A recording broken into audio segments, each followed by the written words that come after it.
السلام علیکم، خبریار ڈیجیٹل میں خوش آمدید۔ میں ہوں آپ کا ہوسٹ آفتاب اقبال۔ خواتین و حضرات، ایک طویل عرصے سے میں سوچتا ہوں کہ پاکستان میں غریب آدمی کے مسائل روز افزوں بڑھتے کیوں جا رہے ہیں، اس کی حالت بد سے بدتر کیوں ہوتی چلی جا رہی ہے۔ لاتعداد وجوہات پر غور و خوض کرنے کے بعد میں نے اور میرے حلقہ احباب نے یہ کنکلوڈ کیا کہ پاکستان کا سب سے بڑا المیہ جس کی بنا پر غریب آدمی تک اس کا شیئر نہیں پہنچتا، وہ آبادی میں بے پناہ اضافہ ہے۔ اس سلسلے کو انتہائی سنجیدگی سے لینے کی ضرورت تھی۔ کئی سال پہلے حکومتیں کسی حد تک کام کرتی رہیں، بے دلی سے وہ کام ہوتا نظر آیا، کچھ حکومتیں صرف نظر کرتی رہیں۔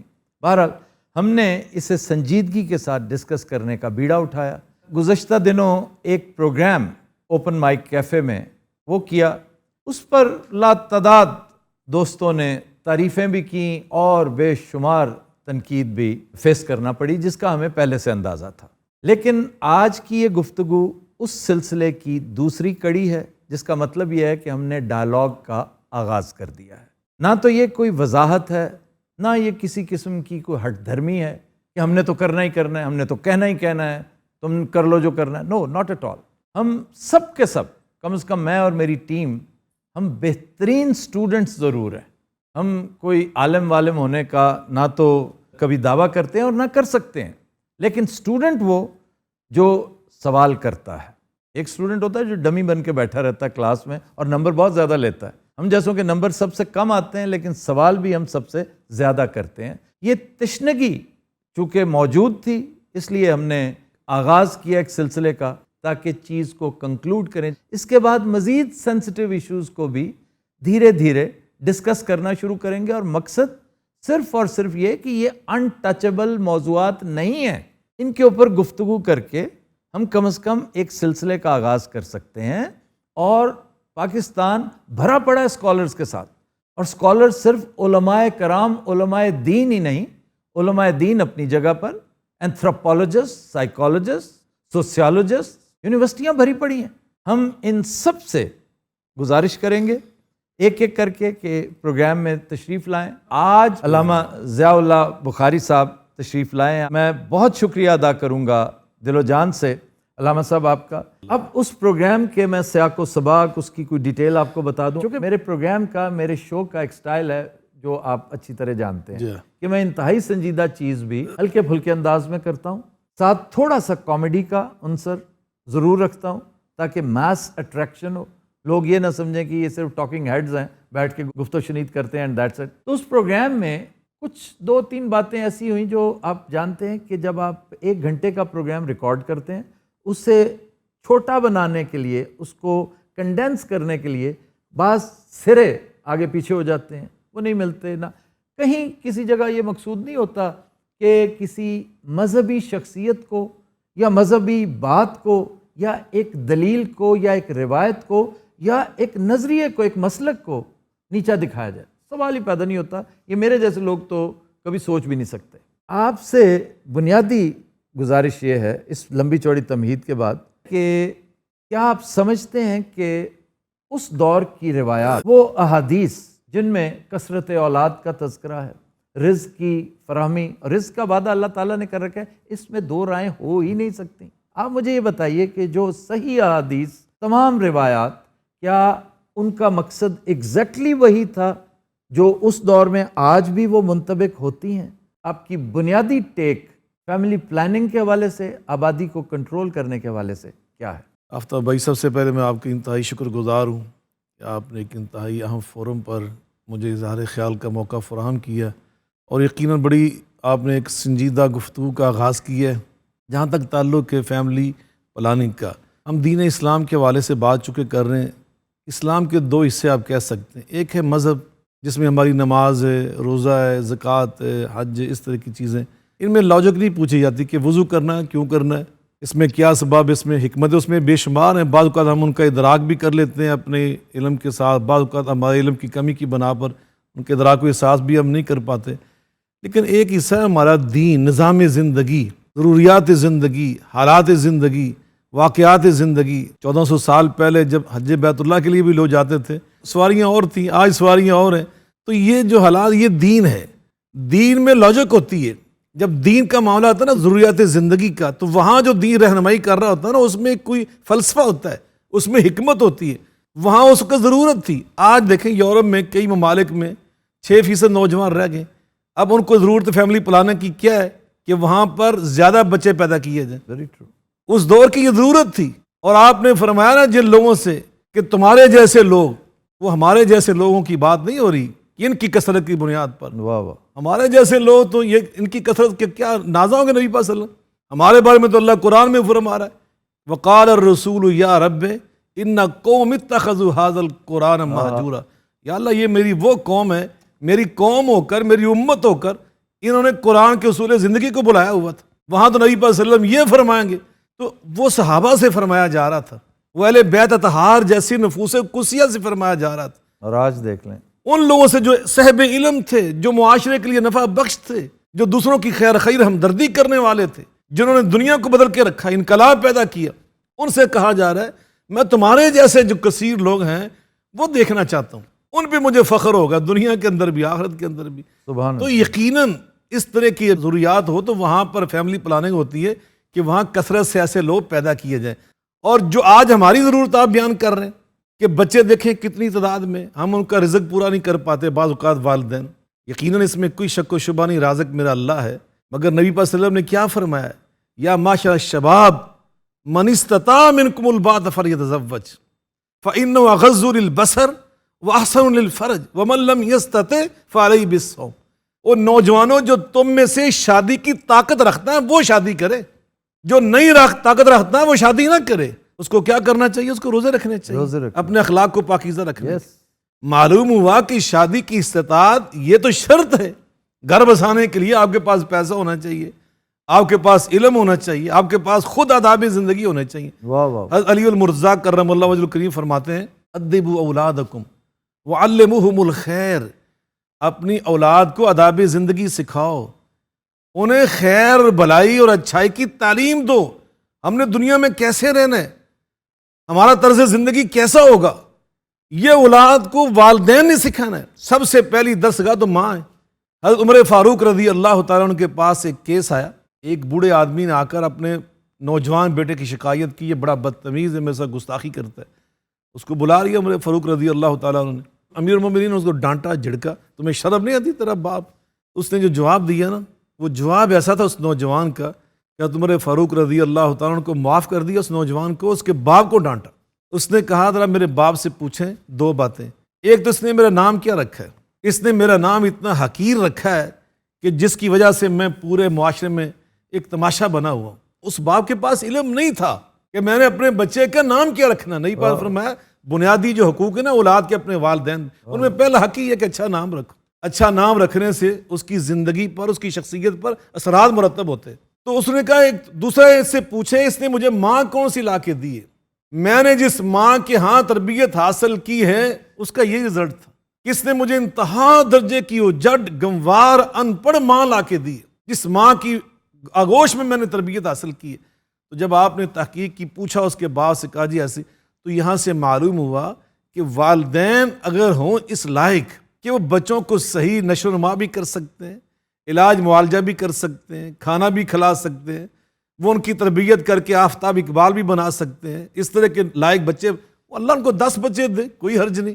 لیکن جو میں کہتا ہوں ایک بچے کی تربیت کے قابل نہیں، آپ ان کو 2 بچے دے کے معاشرے کے ان 2 بچوں کی زندگی سے کھیلنا چاہتے ہیں. دوسری بات، بعض اوقات بچوں کے درمیان وقفہ بھی ضروری ہو جاتا ہے. اطباء کہتے ہیں، آج تو طب بار بار یہ کہہ رہی، تو نبی پاک صلی اللہ علیہ وسلم نے ہمیں اس سے منع نہیں کیا. ازل عین زا لام، یہ عربی کا لفظ ہے جی جی، جس کو ایک اس دور میں کنٹرسیپشن کا ایک طریقہ. بچے کے درمیان وقفہ ڈالا جاتا تھا کہ پہلا بچہ جو دودھ پی رہا اس کا دودھ خراب نہ ہو، اس کی تربیت متاثر نہ ہو، اس کی نشو و نما متاثر نہ ہو. تو اسلام نے اس کی اجازت دی ہوئی ہے، یہ حرام نہیں اسلام کے اندر. تو ان چیزوں سے معلوم ہوا کہ بعض اوقات ہم الفاظ میں الجھ جاتے ہیں، بعض اوقات ہم ایسی چیزوں کے اندر الجھاؤ کا شکار ہو جاتے ہیں کہ جس سے یوں محسوس ہوتا ہے کہ اسلام میں تو بہت تشدد ہے. اسلام تو دین رحمت ہے۔ تو یہ جو حد سے تجاوز کرتے ہیں دین کی، میں مائنڈ نہیں کرتا، یقین کیجئے میں جب سیاسی طور پر یعنی پی ٹی آئی کے نوجوان جب تنقید کرتے ہیں نا اور حد سے تجاوز کرتے ہیں، وہاں پھر میں ڈانٹ ڈپٹ بھی کرتا ہوں اور وہ سمجھ بھی جاتے ہیں، مجھے بڑی خوشی ہوتی ہے کہ پڑھے لکھے ہیں، سینسیبل ہیں۔ یہ جو دین کے معاملے میں تنقید کرتے ہیں نا، ایک تو میری آج ان سے گزارش ہے کہ بھیا سیاسی اختلاف میں آپ جو مرضی کہیں، جس طرح کی لینگویج آپ استعمال کرتے ہیں نا اس کی خیر ہے، کیونکہ اسے برداشت کیا جا سکتا ہے۔ آپ جب دین کے معاملے کو اٹھاتے ہیں، کسی پر تنقید کرتے ہیں، کسی کو معتوب بھی قرار دیتے ہیں، تو ڈیسنسی کا پہلو ہاتھ سے ہرگز نہ جانے دیں۔ یہ میں صرف دین کے حوالے سے کہہ رہا ہوں۔ جب آپ مذہب کے بینر تلے کسی پر تنقید کرنے لگیں تو خدا را گالی گلوچ کو اوائڈ کریں۔ دوسرا سمجھے گا کہ کیا دین یہ ہے؟ یہ جو آج کل شوز چلتے ہیں جن کے اوپر کمنٹس آتے ہیں، اسے نان مسلمز بھی دیکھتے ہیں۔ ایسٹ پنجاب سارے کا سارا ہمارے جیسا شو دیکھتا ہے، وہ دیکھے گا یہ آپس میں کیا انداز گفتگو ان کا کیا ہے، انہیں تو اختلاف کرنا بھی نہیں آتا۔ بھلے سے آپ 100% ٹھیک کہہ رہے ہوں ہم غلط ہوں تب بھی، اور بھلے سے آپ غلط کہہ رہے ہوں ہم ٹھیک ہوں تب بھی، آپ ذرا ہاتھ والا رکھا کریں۔ تو کیا طریقہ ہو سکتا ہے ان دوستوں کو گائیڈ کرنے کا بڑے احترام بڑی محبت کے ساتھ کہ بھائی تھوڑا سا مطالعہ ہی کر لو کہ وہ چیز جو نبی پاک صلی اللہ علیہ وآلہ وسلم نے، صحابہ کرام نے جو اس دور میں جو باتیں کر رکھی ہیں وہ آج کے دور میں اس طرح منطبق نہیں جس طرح تم سمجھتے ہو۔ تو پرابلم ایف ایس جے دین میں نہیں ہے، پرابلم احادیث میں نہیں ہے، روایات میں نہیں ہے، تاریخ میں نہیں ہے، انٹرپریٹیشن میں ہے۔ بالکل، بہت خوبصورت بات آپ نے، ہمارا ایشو یہی ہے، یقیناً یہی بالکل۔ اور دیکھیں تو بہت ہی آسان ہے یہ تو مسئلہ حل کرنا۔ بالکل، دین جو ہے وہ تو بڑا آسان ہے اور قیامت تک کے لیے دین ہے۔ ضرورت اس بات کی ہے ہم اس کو صحیح طریقے سے پوری علی وجہ بصیرت، نبی پاک صلی اللہ علیہ وسلم نے اعلان کروایا کل ھذہ سبیلی ادعو الی اللہ علی بصیرہ، میں اللہ کے دین کی دعوت دیتا ہوں بصیرت کے ساتھ، فراست کے ساتھ، حکمت و دانائی کے ساتھ۔ اس کو دانائی کے ساتھ پیش کیا جائے تو میں نہیں سمجھتا کہ اس دور کے اندر بھی اسلام کی کوئی ایسی تعلیم ہے کہ جو قابل عمل نہ ہو۔ سب قابل عمل ہے، یہ اس کی وضاحت کی ضرورت ہے۔ تو ابھی ہم اس پہ بات کر رہے ہیں بحیثیت ایک مسلمان، ہم اس بات کی یقیناً ذمہ دار ہیں، کلکم رائن وکلکم مسئول عن رعیتہ۔ ہم اللہ کے سامنے بھی جواب دیں ہیں۔ ہم جب ایک اپنا گھر بنا رہے ہیں اس کی ہم نے بنیادیں صحیح قائم کرنی ہے، اس کے لیے ہم نے حکمت عملی ضرور طے کرنی ہے۔ اسی حکمت عملی کو آج ہم اپنی اس زبان میں فیملی پلاننگ کا نام دیتے ہیں۔ تو اس میں صرف بچوں کی تعداد نہیں ہے، ان کی تربیت، ان کے لیے رہائش، ان کے لیے علاج، ان کے لیے وسائل زندگی، یہ سارا ماں باپ نے سوچنا ہوتا ہے۔ بے شک میرا اللہ خالق بھی ہے، رازق بھی ہے، مالک بھی ہے، وما من دابۃ فی الارض الا علی اللہ رزقھا، لیکن ہم چھپائے نہیں ہیں، ہم اللہ پہ توکل کرنے کے پابند ہیں۔ لیکن کس طرح؟ نبی پاک صلی اللہ علیہ وسلم فرماتے لو انکم تتوکلون علی اللہ، اگر تم اللہ پہ توکل کرو جیسے اللہ پہ توکل کرنے کا حق ہوتا ہے، فرمایا یرزقکم کما یرزق الطیر، اللہ تمہیں اسی طرح رزق دے گا جیسے پرندوں کو رزق دیتا ہے۔ ان کو کیسے دیتا ہے؟ وہ اپنے گھونسلوں میں نہیں بیٹھے رہتے، تغدو خماسا وتروح بطانا، صبح اپنے آشیانوں سے نکلتے ہیں خالی پیٹ ہوتے ہیں، سبحان اللہ، جستجو کرتے ہیں، تلاش کرتے ہیں، جو ان کی غذا ہوتی ہے نا اللہ پھر ان کو وہ عطا کر دیتا ہے۔ شام کو پلٹتے ہیں تروح بطانا، بطان کہتے ہیں پیٹ ان کے بھرے ہوتے ہیں، نکلے ہوتے ہیں باہر کو، لیکن جد و جہد، محنت، جستجو، تو گویا ہم تو اشرف المخلوقات ہیں۔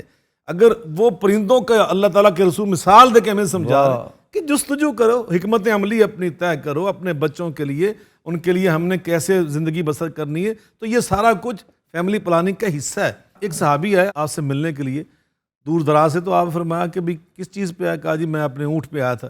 فرمایا اونٹ کہاں؟ کہا جی باہر میں نے چھوڑ دیا، میں نے اللہ کے سپرد کر دیا ہے۔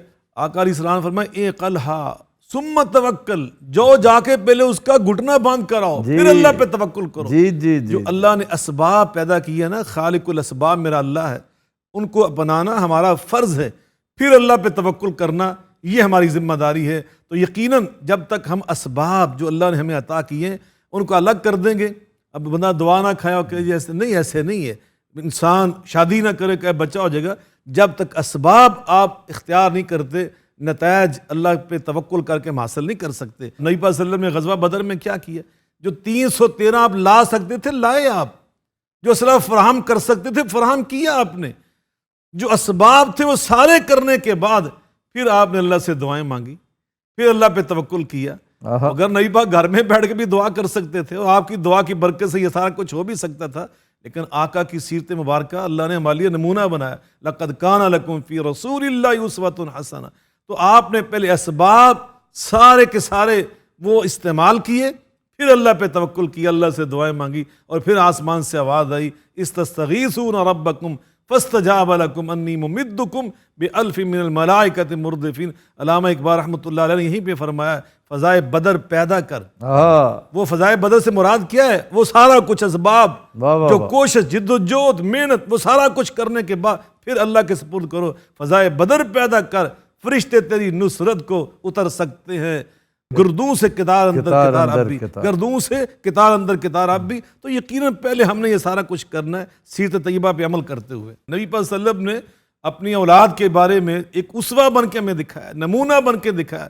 بے شک وہاں پر ایثار تھا، قربانی تھی، حلال و حرام کی تمیز تھی۔ حضرت امام حسن کا وہ کتنا مشہور واقعہ ہے، چھوٹی عمر تھی، 2 کھجوریں اٹھا کے منہ میں ڈال لی دوسرے بچوں کو دیکھ کر، آپ نے دوڑ لگائی، جلدی سے منہ میں انگلی ڈال کے ان کو نکالا، فرمایا اِنَّا صَدَقَةٌ وَإِنَّا مِنْ أَوْسَاخِ النَّاسِ وَإِنَّا لَا تُحِلُّ لِمُحَمَّدٍ وَلَا لِآلِ محمد۔ بیٹا یہ ہمارے لیے حلال نہیں ہے۔ تو وہاں گویا آپ نے حلال و حرام کی پہچان بچپن میں ان کو سکھائی۔ میں سمجھتا ہوں سب سے پہلے ہمیں گھرانے ایسے تشکیل دینے چاہیے، اس طرح کی اولاد، اس طرح کے بچے، ان کے بارے میں نبی پاک نے فرمایا تھا انی مقاصر بکم الامم، میں قیامت کے دن تم پہ فخر کروں گا۔ اس طرح چوروں پہ فخر نہیں نبی پاک کریں گے، لٹیروں پہ فخر نہیں کریں گے۔ ایک جمع غفیر ہے جو سوام ہے، اس کے بارے میں یہ عقل تسلیم نہیں کرتی۔ بہت شکریہ علامہ صاحب، بہت خوبصورت گفتگو، بہت شاندار گفتگو آپ سے ہوئی۔ میں پوری ٹیم کی جانب سے آپ کا شکریہ ادا کر رہا ہوں۔ خواتین و حضرات، آپ سے ملاقات ہوگی انشاءاللہ تعالی اسی فورم پر اگلے پروگرام میں۔ تب تک کے لیے اجازت دیجیے، اللہ حافظ۔